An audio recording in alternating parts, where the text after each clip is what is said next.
one set of those eyeballs would be Goldman Sachs. Goldman just came out last week or the week before and said, we're no longer recommending the 60-40 mix. We're recommending 60-20-20. And to go from 0 to 20, the momentum is going to come into silver. But the problem with momentum coming into silver is it's such a small market. I don't even know what the number is now. I'm guessing it's probably 30, 35 billion per year total production, total global production. What do you got? 800, call it 40 billion, 800 million ounces. So you're talking about $40 billion, which is not even it's not even a lettuce on a ham sandwich in today's financial world. And the fact that it's such a small market has always led me to believe that the market that would break first, when I say break, the contracts not deliver, would be silver. Precious metals mining stocks, they've been on an absolute tear in 2025. They've made an incredible run since August. What's that? I said finally. Finally, it's been yeah. a long time. It's been since 2000. It has been a very, yeah. So, since August 1st, they've just gone absolutely ballistic. So many investors, like you're talking about, they've been scarred from the end of the last bull cycle in 2011 and the way the mini runs in 2016 and 2020 unfolded up and down. It's really left people, very scarred. So they're constantly worried about a crash in the mining stocks coming. That said, the cycle is so different than any of the previous ones for so many reasons. What's your perspective on the run-up of these miners that they've had and what comes next for them? In my opinion, this is not even jacks for openers. And the reason being, miners learned their lesson in 2011. They got fat, they were spending money, they were wasting money. You've got, companies are much, much leaner, and this last 10 to 15 years is directly in the front of their mind. So I think the margins are going to be huge. And actually, I did an interview earlier today and kind of brought up some really old history, like 100+ year old history. If you go back to the late 1800s, early 1900s, because the price of gold was pegged at $20 and their cost of production was very well known, mining companies actually were treated like utilities are treated today, because they were paying good dividends. They were stable businesses, and I think that's where we're probably headed, toward a some type of number. And I don't think the number even resembles anything close to where we are, but some number on gold, some number on silver that becomes the new benchmark, if you will, that we don't stray too far from that. And I think it would be easy for the BRICS to do that. My past partner who passed away, Jim Sinclair, used to say, what's from keeping China saying $50,000 bid on gold, $50,000 offered, what do you want to do?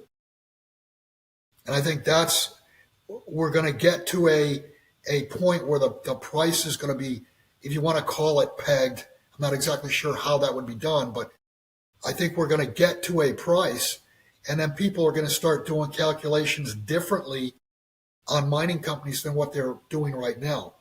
I think they're going to look at mining companies as a stable cash producer, and something that's not being rewarded right now that always was in the past prior to 2011 was reserves in the ground. I think it's my belief that mining companies that have big reserves in the ground are finally going to get paid for those reserves.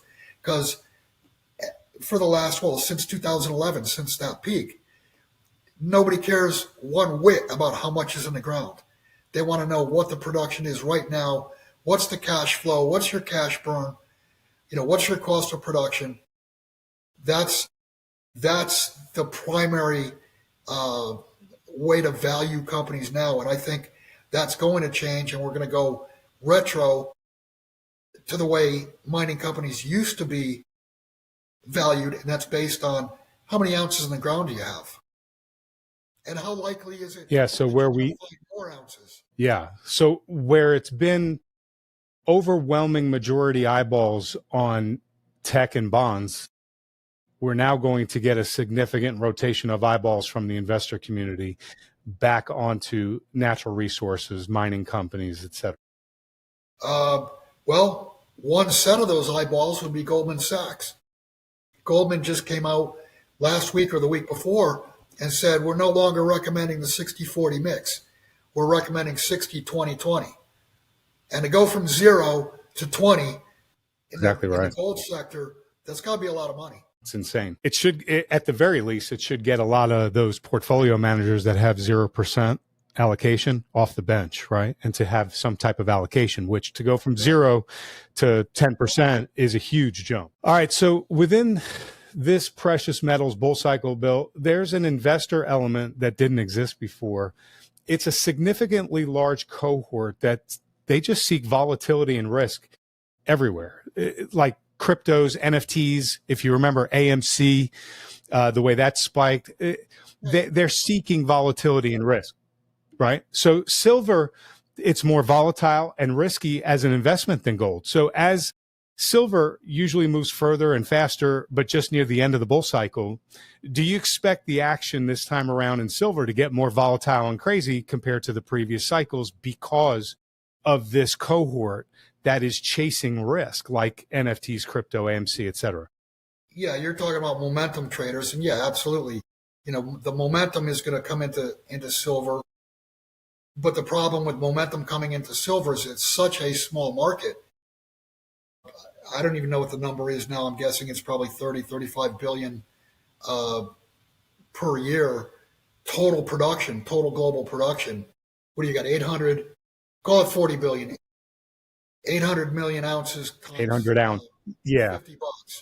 So you're talking about $40 billion, which is not even a ham. It's not even a lettuce on a ham sandwich in today's financial world. And the fact that it's such a small market has always led me to believe that the market that would break first, when I say break, the contracts not deliver, would be silver. You mentioned NFTs. I just posted that on my website last night. There was an article talking about how NFTs are largely going unbid now. Well, what did people expect? If you pay something for nothing, how do you expect to get something plus a profit or anything at all back if you're trying to sell nothing? You've got to have a greater fool than you are. And if you put money into an NFT, which is nothing to begin with, well, you're the fool. Yeah. All right. So I just want to ask one question about the general markets here, Bill. The Trump administration is pulling every lever in order to run the economy hot. They want to have economic growth to outpace the growth of debt since Doge and austerity failed. And let's be honest, it's really impossible in this political environment to have any kind of austerity. Nobody's going to go for it. So with that said, as they're pulling every lever, are the markets going to melt up like the dot-com boom and maybe worse? There is a significant chance of that, but I don't think it would last much more than a month or 2 months. I think it would be a flame out rally, if you will. The bottom line, the ultimate result is hyperinflation because the currency dies.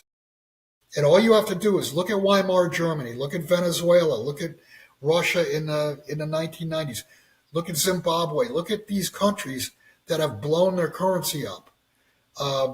What was it, last year or the year before? The best stock market in the world was Zimbabwe in their currency terms. And what happens is, yeah, you get when the currencies blow, you get a scare in the markets and they'll drop, 25%, 50% even. And then they stop going down. And then all of a sudden they turn around and they start going straight up. But they only go up half as fast as the currency goes down. So you don't lose everything, but you lose purchasing power. Now, you compare that to gold. Look what happened to gold in Weimar Germany. What was it? 3.7 trillion Reichmarks for 1 ounce of gold. And at one point in time, I think the number was in 1916 or 17, they were 170 Reichmarks per ounce. And it went from 170 to 3.7 trillion in 6 years. And that's without computers. Yeah, and I think to excuse me, to your point, wasn't it something like a couple of ounces or whatnot could buy an entire city block? A couple ounces of gold would buy you a city block. The story, and I think there is some validity to this, was that a bellboy in, I think it was Munich, was tipped 1 ounce, and he saved that 1 ounce. And as time went on, things got worse and worse. The currency debased, and of course, ultimately they redid all the debt in grams of gold. So the banks didn't get killed; it was the borrowers who got killed. But that bellboy ended up buying the hotel that he worked for with that 1 ounce of gold. 1 ounce of gold. That's amazing.